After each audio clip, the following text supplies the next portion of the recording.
هیو سلام بچه ها، خوش اومدید به این ویدیو. تو این ویدیو قراره 20 شدنمون رو تبریک بگیم. آره 21 تا. خب اینجا 10 بازدید خورده، 2 ماه پیش بوده، این اوایل کارم بوده، 10 دقیقه بوده. نوشتم اگه زیاد بازدید بخوره این چیا رو میترکنم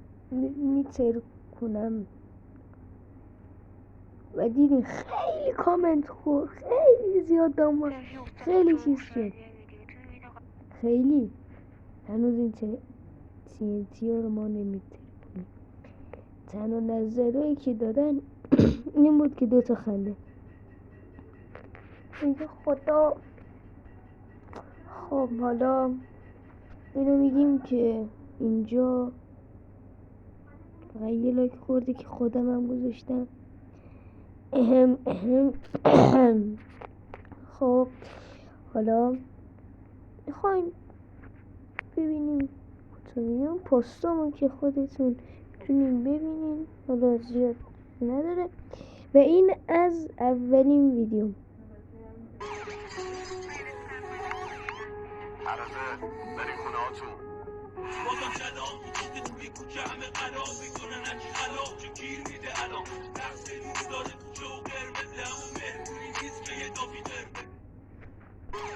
باور میشه از 2024 یعنی یه سال پیش شروع کرد، فقط 21 باشه.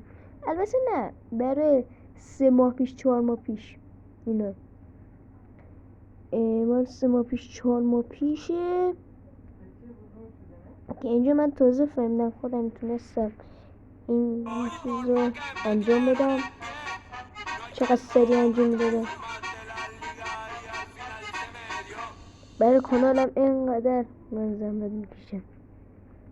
فقط این ویدیو خیلی سم بود، نمیدونم برش زیاد شد. کامنت خورد، این کامنتش رو نمیدونم. این خودم زبلا خود کردن فیلم چیه؟